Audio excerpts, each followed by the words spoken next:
అందరికీ నమస్కారం. నా పేరు రామకృష్ణ. ఈ వీడియోలో మనం కెరియర్ ప్లానింగ్ గురించి, కెరియర్ ప్లానింగ్ అంటే ఏంటి, కెరియర్ ప్లానింగ్ ఎలా చేసుకోవాలి అనే వీటి గురించి మనం డిస్కస్ చేసుకుందాం. సరే, మనం కెరియర్ ప్లానింగ్ గురించి మాట్లాడుకునే ముందు ఒక విషయం గురించి అర్థం చేసుకోవాలి. ఉదాహరణకి మీరు ఊహించండి, నేను మీకు ఒక ఆఫర్ ఇస్తాను, హాలిడేకి వెళ్దాము అని చెప్పేసి, ఒక విహారయాత్రకి వెళ్దాము అని చెప్పేసి. ఇది వినగానే మీకు మైండ్లో మొదటి క్వశ్చన్ ఏమొస్తుందండి? మొదటి ప్రశ్న ఏమి ఉత్పన్నమవుతుంది? ఎక్కడికి వెళ్దాం సార్, ఎక్కడికి వెళ్తున్నాము అంటారు. అంటే ఏంటి, మన హాలిడే డెస్టినేషన్ ఏంటి, మనం వెళ్ళబోయే ప్రదేశం ఏంటి అనేది ఫస్ట్ ఒక అవగాహన తెచ్చుకుంటాం. అంటే ఏంటి, మన డెస్టినేషన్ ఏంటో ఫస్ట్ ఫిక్స్ చేసుకుంటాం, అవునా కదా? చేసుకున్న తర్వాత ఎలా వెళ్ళాలి, రోడ్లో వెళ్ళాలా, ట్రైన్లో వెళ్ళాలా, బై ఎయిర్ వెళ్ళాలా, ఇంకేదైనా ట్రాన్స్పోర్ట్ మీడియంలో వెళ్ళాలా, ఇది తర్వాత వస్తుంది. ఆ తర్వాత లేదంటే ప్యారలల్గా మనం ఏం ఆలోచన చేస్తామంటే, అక్కడ ఏమేం ప్లేసెస్ ఉన్నాయి మనం చూడడానికి, ఏం చూడొచ్చు, ఏం చూడకూడదు, ఏమి డూస్ ఏంటి, డోంట్స్ ఏంటి, మనం ఏం చేయొచ్చు, ఏం చేయకూడదు, ఎలాంటి బట్టలు తీసుకెళ్ళాలి, అది చల్లని ప్రదేశమా, వేడి ప్రదేశమా, ఎలాంటి బట్టలు తీసుకెళ్ళాలి, ఎక్కడ ఉండాలి, ఏం తినాలి, ఏం తినకూడదు, ఇవన్నీ కూడా మనం ఆలోచన చేసి పెట్టుకుంటాం, ప్లానింగ్ చేసి పెట్టుకుంటాం. అంటే ఏంటి, ఒక హాలిడే ప్లానింగ్ చేయాలంటేనే ఫస్ట్ అండ్ ఫార్మోస్ట్ థింగ్ మనం ఏం డిసైడ్ చేస్తామండి? డెస్టినేషన్, వెళ్ళాల్సిన ప్రదేశం డిసైడ్ చేసుకుంటాం. ఆ తర్వాత ఎలా వెళ్ళాలి ఆలోచన చేస్తాం. ఆ తర్వాత ఏమేం చేయాలి, ఏం చేయకూడదు అంతా ప్లానింగ్లో వస్తుంది. సిమిలర్గా కెరియర్ ప్లానింగ్ కూడా ఏమీ డిఫరెంట్ కాదండి, ఇదేమీ రాకెట్ సైన్స్ కాదండి. కెరియర్ ప్లానింగ్ కూడా is similar to holiday planning. అంటే ఏంటండి, ఫస్ట్ మనము ఆలోచన చేయాల్సింది ఏమి అవ్వాలనుకుంటున్నాము, మనం ఎక్కడికి రీచ్ అవ్వాలనుకుంటున్నాము, మన కెరియర్ గోల్ ఏంటి, మనం ఏం అవ్వాలనుకుంటున్నాము, అది ఫస్ట్ ఆన్సర్ చేయాలి. ఆ తర్వాత అక్కడికి ఎలా వెళ్ళాలి, వెళ్ళడానికి మనకున్న వనరులేంటి, మనకున్న శక్తి సామర్థ్యాలు ఏంటి, మన అభిరుచులేంటి, మనం ఎంత ఖర్చు పెట్టగలం, ఇవన్నీ తర్వాత వస్తాయి. కానీ జనరల్గా మనం ఏం చేస్తామంటే, కాంటెంపరీలీ మనం ఎక్కువగా చూసే మన ఫ్రెండ్ సర్కిల్లో కానీ, మన సోషల్ సర్కిల్లో కానీ ఏం చూస్తామంటే, ఎక్కువ శాతం మంది పిల్లలు కానీ, తల్లిదండ్రులు కానీ, వాళ్ళు ఏం ఆలోచిస్తారంటే, 10వ తరగతిలో ఉన్నాడు మా అబ్బాయి అమ్మాయి, తర్వాత ఏ గ్రూప్ జాయిన్ అవ్వాలి, ఎంపీసీ జాయిన్ అవ్వాలా, పీసీఎం సైన్స్ స్ట్రీమ్ జాయిన్ అవ్వాలా, నాన్ సైన్సా, కామర్సా, హ్యుమానిటీసా, వీటి గురించి ఆలోచిస్తారు. అది అయిపోయిన తర్వాత ఏ కోర్స్ చేస్తే బాగుంటుంది, 12th గ్రేడ్ అయిపోయిన తర్వాత డిగ్రీ ఏది చేస్తే బాగుంటుంది, అండర్ గ్రాడ్యుయేట్ ప్రోగ్రామ్ ఏది చేస్తే బాగుంటుంది, దీని గురించి ఆలోచన చేస్తారు. అంటే మీరు ఎక్కడికి వెళ్తున్నారండి? మీరు వెళ్ళాల్సిన డెస్టినేషన్ డిసైడ్ అయితే ఎలా వెళ్ళాలి అని ఆలోచన చేయొచ్చు. ఇక్కడ ఏమవుతుందంటే, ఎప్పటికప్పుడు ఒక గ్రేడ్ తర్వాత ఇంకొక గ్రేడ్, ఇంకొక గ్రేడ్ తర్వాత ఇంకొక గ్రేడ్, 10th తర్వాత 11thలో ఏం చేయాలి, 12thలో ఏం చేయాలి, ఆ తర్వాత అండర్ గ్రాడ్యుయేట్ డిగ్రీలో ఏం చేయాలి, ఆ తర్వాత పోస్ట్ గ్రాడ్యుయేట్ ఏం చేయాలి, ఇట్లానే అయిపోతుంది. But the end of that academic path మీరు ఎక్కడికి రీచ్ అవుతారు? మీరు రీచ్ అయ్యే ప్లేస్ గ్యారంటీగా మీకు హ్యాపీనెస్ అండ్ సాటిస్ఫాక్షన్ ఇస్తుందని గ్యారంటీ ఏంటండి, ఉందంటారా?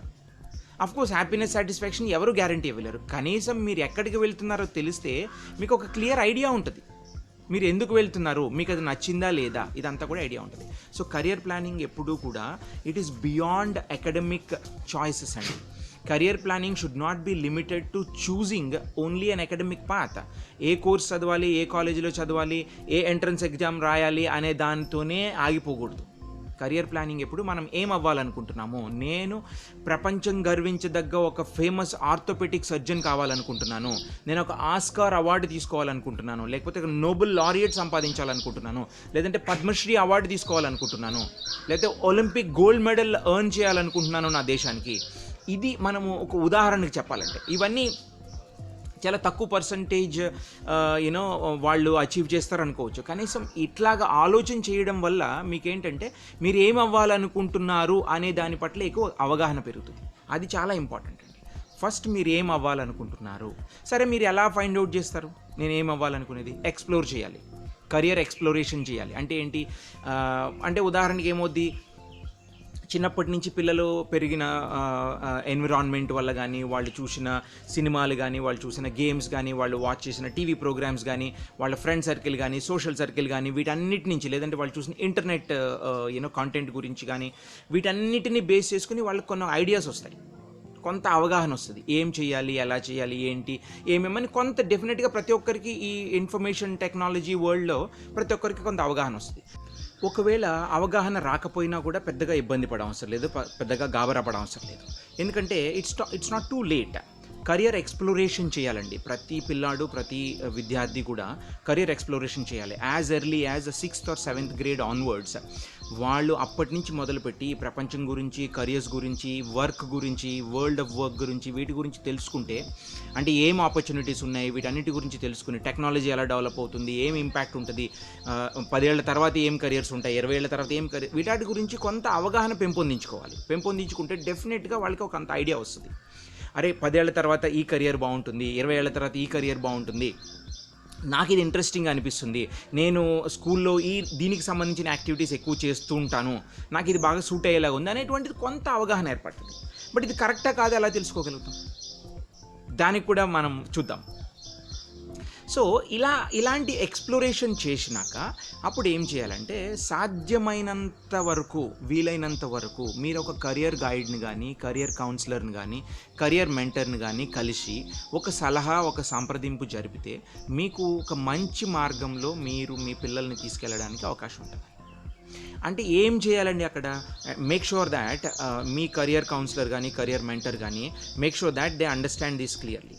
మీ అభిరుచులు ఏంటి ఇవన్నీ కూడా మీరు క్లియర్గా డిస్కస్ చేయండి. తర్వాత ద బెస్ట్ అప్రోచ్ ఏం చేయాలంటే, ఎవరైనా కూడా కరియర్ గైడ్, కరియర్ కౌన్సిలర్ కానీ ఏం చేయాలంటే సెల్ఫ్ డిస్కవరీ చేయాలండి. మన గురించి మనం తెలుసుకోవాలి. అంటే ఏంటి? పిల్లాడు కానీ, ఒక పాప కానీ, బాబు కానీ 8, 9, 10 తరగతులు ఎవరైనా చదువుతున్న వాళ్ళు కరియర్ ప్లానింగ్ కోసం వచ్చారనుకోండి, వాళ్ళకి ఏం చేయాలి? వాళ్ళ గురించి వాళ్ళకి తెలియపరచాలి. అంటే ఏమిటి? వాళ్ళ పర్సనాలిటీ ఏంటి, వాళ్ళ ఎబిలిటీస్, వాళ్ళ యాప్టిట్యూడ్ ఏంటి, వాళ్ళ ఇంట్రెస్ట్ ఏంటి, వాళ్ళ గురించి 360-degree వ్యూ అనేది తీయగలగాలి. ఎలా తీస్తారండి? There is a scientific approach. ఈ సైంటిఫిక్ అప్రోచ్ అంటే అదేమంటారంటే సైకోమెట్రిక్ అసెస్మెంట్ అంటారు. సైకోమెట్రిక్ అసెస్మెంట్ అంటే కొన్ని క్వశ్చన్స్ అడుగుతారు, క్వశ్చన్స్ అడిగిన తర్వాత ఆన్సర్స్ చెప్పాలి. ఇది జనరల్గా ఆన్లైన్ టెస్ట్ ఉంటుంది, ఇంటర్నెట్లో రాయొచ్చు, ఇంటి దగ్గర కూర్చొని రాయొచ్చు, ఓన్లీ ఇంటర్నెట్ కనెక్షన్ ఉంటే సరిపోతుంది. ఇట్లా చేస్తారు జనరల్గా. చేసినప్పుడు ఇంపార్టెంట్ ఆస్పెక్ట్, అందరూ ఒకేలా చేస్తారని నేను చెప్పట్లేదు కానీ, బట్ ఇంపార్టెంట్ ఆస్పెక్ట్ ఏంటంటే పర్సనాలిటీ, ఎబిలిటీస్, ఇంట్రెస్ట్. ఈ 3 యాంగిల్స్ అనేవి ఆ పర్సన్లో important. At the same time ఇంతకుముందు మనం చెప్పుకున్నట్టు మన గోల్స్ ఏంటి, మన ఆస్పిరేషన్స్ ఏంటి, మన ఎక్స్పెక్టేషన్స్ ఏంటి, మన డ్రీమ్స్ ఏంటి, ఇవి కూడా వెరీ ఇంపార్టెంట్. వీటన్నిటినీ కంబైన్ చేసుకుని అప్పుడు ఏం చేయాలి? వీటన్నిటికీ సూట్ అయ్యే కరియర్స్ ఏమున్నాయి, నా అభిరుచులకి మ్యాచ్ అయ్యేవి ఏమున్నాయి, అట్లా మ్యాప్ చేసి కొన్ని 100,000 కరియర్స్ ఉన్నాయండి ఈరోజు ప్రపంచంలో. ఇదివరకు వెరీ లిమిటెడ్, 10, 15, 20 ఏళ్ల క్రితం వరకు చాలా లిమిటెడ్ కరియర్ ఆప్షన్స్ ఉంటాయి. ఇప్పుడు మనకి ఎక్స్ప్లోర్ చేయాలి అనేటువంటి ఉత్సుకత ఉంటే చాలండి, 100 కాదండి 1000 కరియర్స్, 1000 కొద్ది కరియర్ ఆపర్చునిటీస్ అవైలబుల్ ఉన్నాయి. పిల్లలకి అవకాశం ఇస్తే వాళ్ళే చెప్తారు మనకి, తల్లిదండ్రులకి, పేరెంట్స్కి, కరియర్ కోచెస్కి, కౌన్సిలర్స్కి. నేను ఒక కరియర్ మెంటర్గా చెప్తున్నాను అనేది. నేను కొన్ని 100 మంది పిల్లలకి కరియర్ ప్లానింగ్ చేసి ఉన్నాను ఆల్రెడీ. సో ఈ సైకోమెట్రిక్ అసెస్మెంట్లో ఏమవుతుందంటే పర్సనాలిటీ, ఎబిలిటీ, ఇంట్రెస్ట్ అంటారు. సో పర్సనాలిటీ అంటే ఏంటి, మన వ్యక్తిత్వం ఏంటో మనకు తెలియాలి. ఎందుకంటే ఇది వెరీ ఇంపార్టెంట్. ఎందుకంటే ఒక ఉదాహరణ చెప్తాను. ఉదాహరణకి విరాట్ కోహ్లీ ఉన్నారు. ఎవరండి విరాట్ కోహ్లీ? విరాట్ కోహ్లీ అనే అతను Indian cricket team player, Indian cricket team captain, one of the famous celebrity cricket, right?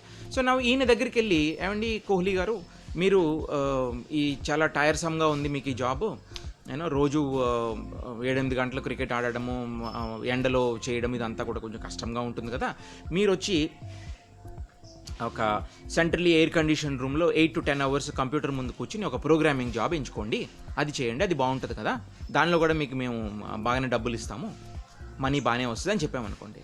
Do you think Kohli వచ్చి చేస్తారని అనుకుంటున్నారా? మేబీ మీరు ఒక మంచి ఫ్రెండ్ అయితే కనుక మీ మాట తీసేలాగా 1 వారం రోజులు చేస్తాడు. ఆ తర్వాత మళ్ళీ hill go and play cricket. Instead of asking him to do a desk side job in a centrally air condition room, మీరు అదే కోహ్లీ దగ్గరికి వెళ్ళి, మీరు కోహ్లీ చూడండి, మీరేం చేస్తారో నాకు తెలీదు, నెక్స్ట్ వరల్డ్ కప్ మీరు గెలిచి తీరాలి అని చెప్పారనుకోండి, ఆయన he will be fully excited, he will go all out and then make sure that you get that. This is how it happens. ఇంకొక ఉదాహరణ, బిల్ గేట్స్ ఉదాహరణ తీసుకోండి.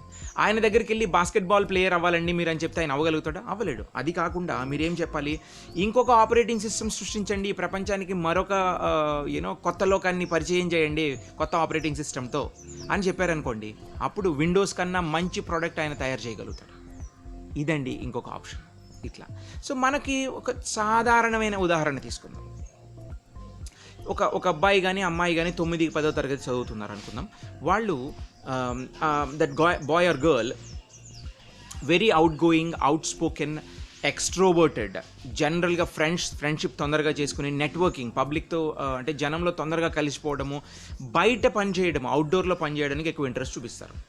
ఇదే అమ్మాయిని అబ్బాయిని తీసుకెళ్ళి మీరు ఇండోర్లో కూర్చోబెట్టి 9 to 10 అవర్స్ జాబ్లో కంప్యూటర్ ముందు కూర్చోబెట్టి ప్రోగ్రామింగ్ చేయమంటే వాళ్ళు ఎంజాయ్ చేస్తారండి వాళ్ళ జీవితకాలంలో? మేబీ వాళ్ళకి డబ్బులు రావచ్చు, ఒక లైఫ్ స్టైల్ రావచ్చు, ఒక మంచి life style, material life style, comforts అన్ని రావచ్చు, మంచి ఇల్లు, మంచి కారు, మంచి క్రెడిట్ కార్డ్స్, ఇవన్నీ కూడా ఉండొచ్చు. కానీ హ్యాపీనెస్ అండ్ సాటిస్ఫాక్షన్ అనేది డెఫినెట్గా ఉండదు. ఎందుకంటే వాళ్ళకి అది నచ్చదు.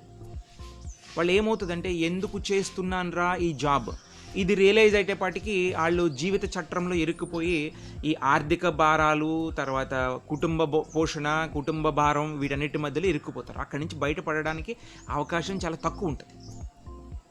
సో అందుకని ఏం చేయాలి, మన ఈ ఉదాహరణలో ఈ బాబు కానీ పాప కానీ వాళ్ళు extroverted, outdoor activities, people related activities, public mobilisation activities అంటే ఏంటి, జనరల్గా కామన్ సెన్స్తో ఆలోచించండి. కామన్ సెన్స్తో ఆలోచిస్తే మనకి ఏం కెరియర్ సూట్ అవుతాయి జనరల్గా ఎలాంటి వాళ్ళకి? పబ్లిక్ రిలేషన్స్ కానీ, mass communication, media, journalism, marketing, ఇట్లాంటివి పనిచేయచ్చు కదండి. సో మనం ఏం చేయాలి, వీటి గురించి వాళ్ళని ఎక్స్ప్లోర్ చేయమనాలి. చేసి ఒక కెరియర్ని, 1 లేదా 2 కెరియర్స్ని షార్ట్ లిస్ట్ చేయమనాలి. చేస్తే అప్పుడు ఏమవుతుంది, వాళ్ళ పర్సనాలిటీ గురించి మనకు తెలుసు, ఆ పర్సనాలిటీ సూట్ అయ్యే కెరియర్ గురించి కూడా తెలుసు. ఇది మనం చేయాల్సిన మొదటి స్టెప్. ఈ ఎక్స్ప్లోర్ చేసినాక ఉదాహరణకు అనుకుందాం, అబ్బాయి కానీ అమ్మాయి కానీ జర్నలిజం చేస్తాను అని చెప్పేసి they've come to an idea, come to a conclusion that I want to pursue journalism as a career. ఈయన వచ్చారు అనుకుందాం. అప్పుడు ఏం చేయాలి, జర్నలిజం చేయడానికి ఏం స్కిల్స్ కావాలి, వాట్ యాప్టిట్యూడ్ ఈజ్ రిక్వైర్డ్, ఏం ఎబిలిటీస్ కావాలి, అవి నాకు ఉన్నాయా లేవా, లేకపోతే ఎలా డెవలప్ చేసుకోవాలి. 2, జర్నలిజం డెఫినెట్గా వాళ్ళకి ఇంట్రెస్ట్ ఉంటేనే కదా మిగతా వాటి కెరియర్స్తో పోల్చుకుంటే జర్నలిజం అని చూస్ చేసుకున్నారు. మార్కెటింగ్ కానీ, పబ్లిక్ రిలేషన్స్ కానీ, మీడియా అండ్ కమ్యూనికేషన్, వీటితో పోల్చుకుంటే జర్నలిజం చూస్ చేసుకున్నారు అంటే వారికి దీని పట్ల ఎక్కువ అభిరుచి ఉంది, ఎక్కువ ఇంట్రెస్ట్ ఉంది, అందుకని ఇది చూస్ చేసుకున్నారు.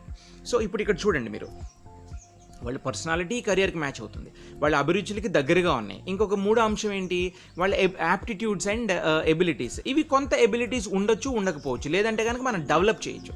కానీ పర్సనాలిటీని ఒకసారి ఫిక్స్ అయిన తర్వాత 13-14 ఏళ్ల వరకు ఫిక్స్ అయిన పర్సనాలిటీ జీవితాంతం అదే విధంగా ఉండిపోతుందండి, ఇంకా అది మారదు. అభిరుచులు మారుతాయి, యాప్టిట్యూడ్, ఎబిలిటీస్ డెవలప్ చేయొచ్చు, కానీ పర్సనాలిటీని మార్చలేము. అందుకని పర్సనాలిటీకి మ్యాచ్ అయ్యే కెరియర్ని చూస్ చేసుకోవడం అనేది చాలా important. At the same time, abilities and interests are equally important. And at the same time, your affordability, మనం ఖర్చు పెట్టగలగలమా ఆ కోర్సెస్ చదవడానికి, ఆ కెరియర్ని పర్సూ చేయడానికి, మనం అఫోర్డ్ చేయగలమా, మన ఫ్యామిలీ సపోర్ట్ చేయగలుగుతుందా లేదా, ఇది కూడా చాలా ఇంపార్టెంట్. ఓకే, సో ఇది చేసినాక అప్పుడు ప్లాన్ చేసుకోవాలి పలానా కెరియర్ అని. సో ఈ ఉదాహరణలో జర్నలిజం అనుకున్నాము, అభిరుచులు ఉన్నాయి, పర్సనాలిటీ మ్యాచ్ అవుతుంది, ఎబిలిటీస్ కూడా ఉన్నాయి, లేదంటే కొన్ని డెవలప్ చేసుకుంటాము. సో ఇప్పుడు జర్నలిజం చేయాలంటే ఎలా వెళ్ళాలి, జర్నలిజం కెరియర్ అంటే జర్నలిజమేనా? మళ్ళీ ఇక్కడ ఒక important aspect, let us not limit ourselves. Journalism, I want to start a career in journalism. 20 years from now, I want to own a media house which will compete with CNNs and BBCs of the world. 30 years from now, I want to earn one of the prestigious award from Indian government like Padma Shri, Padma Bhushan for my exemplary contribution in the field of journalism. This is the impact, this is the goal, this is what you want to become. ఇది మనకి కూడా ఆలోచన ఉండాలి. సరే, journalism చేయాలంటే ఏం చేయాలి? ఇప్పుడు వస్తుంది, ఏ కోర్స్ చదవాలి, ఏ సబ్జెక్ట్ కాంబినేషన్ తీసుకోవాలి అనేది ఇప్పుడు వస్తుందండి ఆ ప్రశ్న. అంటే 10వ తరగతిలో ఉన్న బాబు కానీ పాప కానీ ఇంటర్మీడియట్ ఆర్ +2లో ఏం చేయొచ్చు? సైన్స్ స్ట్రీమ్ చేయొచ్చు, సైన్స్ గ్రూప్కి వెళ్ళొచ్చు, non science group, commerce or humanities ఏదైనా చేయొచ్చు, ఏదైనా ఎలిజిబుల్ ఉంటుంది. ఎలిజిబుల్ ఏంటి? Degree or under graduate. BA journalism కానీ, మాస్ కమ్యూనికేషన్ కానీ, మీడియా అండ్ కమ్యూనికేషన్ కానీ ఏదైనా కోర్స్ చేయొచ్చు. చేసినాక post graduation and then PhD కూడా చేయొచ్చు, అవసరాన్ని బట్టి మనం ఎంతవరకు ఏది ప్రొఫిషియన్సీ సంపాదిద్దాం అనుకుంటున్నాం. ఇదొక ఆస్పెక్ట్. నెక్స్ట్ ఆస్పెక్ట్ ఏంటండి, ఎక్కడ చేయాలి ఈ కోర్సు? ఢిల్లీ యూనివర్సిటీలో చేయాలా, క్రైస్ట్ బెంగళూరులో చేయాలా, ఉస్మానియా యూనివర్సిటీలో చేయాలా, శివనాడార్ యూనివర్సిటీలో చేయాలా? ఇట్లా వేరియస్ ఆప్షన్స్ ఉంటాయి. మనకున్న అవకాశాన్ని బట్టి, మనకున్న రీచబిలిటీని బట్టి, మనం ఎక్కడి వరకు పంపించగలం, మన పిల్లలు ఎక్కడి వరకు వెళ్ళగలరు, వీటన్నిటి మీద ఆధారపడి ఇది చూస్ చేసుకోవాలి. ఇది చూస్ చేసుకున్నాక ఆ కాలేజ్ కానీ ఇన్స్టిట్యూట్కి కానీ కావాల్సినటువంటి ఎలిజిబిలిటీ ఏంటి, 12th గ్రేడ్ మార్క్స్ చూస్తారా, ఏమైనా ఎంట్రన్స్ ఎగ్జామినేషన్ ఉందా, ఎంత ఖర్చు అవుతుంది, ఎంత ఫీజు అవుతుంది, ఏదైనా స్కాలర్షిప్ అవకాశం ఉందా, ఇవన్నీ కూడా మనసులో దృష్టిలో పెట్టుకుని ఇవన్నీ కూడా మనం ప్లాన్ చేసుకోవాలి. అంటే మొదట ఏం చేశాము, మన యాస్పిరేషన్స్, మన డ్రీమ్స్, వీటిని దృష్టిలో పెట్టుకున్నాము. 2 మన పర్సనాలిటీ, సెల్ఫ్ డిస్కవరీ చేయాలి. మనం పర్సనాలిటీ ఏంటి, మన ఎబిలిటీస్ ఏంటి, మన ఇంట్రెస్ట్ ఏంటి తెలుసుకున్న తర్వాత కెరియర్ ఎక్స్ప్లోరేషన్ కూడా చేయాలి. ప్యారలల్గా చేసి ఏది సూట్ అవుతుంది, మనకు ఒక 4-5 కరియర్స్ని తీసుకుని short listed career's which suits hour personality, abilities and interest, అందులో ఒకటి షార్ట్ లిస్ట్ చేసుకుని ఫైనల్గా దాని గురించి ప్లానింగ్ చేసుకోవాలి. ఇప్పుడు మనకి ఉత్పన్నం అవుతుంది ఏ కోర్స్ చదవాలి, ఏ కాలేజీలో చదవాలి, ఎంత పర్సంటేజ్ రావాలి. కానీ మోస్ట్ స్టూడెంట్స్ అండ్ పేరెంట్స్ ఏం చేస్తారంటే ముందుగానే ఏ కోర్స్ చదవాలి అనే దాని గురించి గాబరా పడుతుంటారు. దానివల్ల ఉపయోగం తక్కువ ఉంటుందండి. ఎందుకంటే మీరు ఏదో వెళ్ళిపోతున్నారు, ఏదో బండి లాగించాలి కాబట్టి లాగిస్తున్నారు, దానివల్ల పెద్దగా బెనిఫిట్ అయితే ఉండదు. Maybe you may get a job, person might get a job, I'm not denying, but it may not be fruitful. Happiness, satisfaction ఇవి ఉంటాయని అయితే నేనైతే అనుకోవట్లేదు. ఇదండి ఇట్లా ప్లాన్ చేసుకోవాలి. ఈ విధంగా మనం కెరియర్ కానీ ప్లాన్ చేసుకుంటే దీనివల్ల మనకు బెనిఫిట్ ఉంటుంది.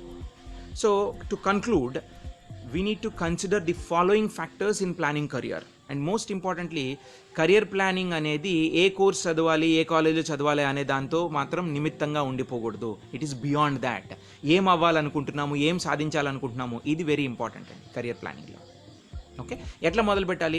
మన ఆస్పిరేషన్స్, మన dreams, self discovery, personality, abilities, interest, తర్వాత దాన్ని తీసుకెళ్ళి ఏ కెరియర్ అనే దానికి మ్యాచ్ చేయాలి, వీటికి సూట్ అయ్యేదాన్ని మ్యాచ్ చేసినాక అప్పుడు కొంత రీసెర్చ్ చేసుకుని దాని గురించి కంప్లీట్ అవగాహన పెంచుకుని అప్పుడు ఏ కాలేజీలో చదవాలి, ఎక్కడ చదవాలి, ఎంత ఖర్చు అవుతుంది, ఎంట్రన్స్ ఎగ్జామినేషన్ ఏంటి, ఎంత పర్సంటేజ్ రావాలి, ఇవన్నీ కూడా తర్వాత వస్తాయండి. ఇలా చేయడం వల్ల ఏంటంటే మనకి సంతోషమైనటువంటి జీవితాన్ని లీడ్ చేయడానికి ఎక్కువ అవకాశం ఉంటుందండి జీవితంలో. లేకపోతే ఎందుకు చేస్తున్నానురా బాబు ఈ ఉద్యోగం ఆర్ ఈ వ్యాపారం అనేటువంటి డైలమాలో ఉండిపోతారు జీవితాంతం. అది చాలా ప్రమాదకరమైంది అనేది.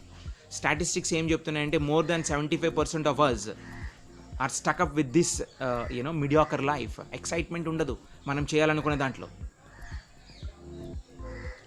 ఈ వీడియో మీకు ఒక అవగాహన, అట్ ఎ హై లెవెల్ మీకు ఒక అవగాహన కల్పించిందని ఆశిస్తూ మరొక వీడియోలో మళ్ళీ కలుసుకుందాం. అంతవరకు సెలవు. ధన్యవాదాలు.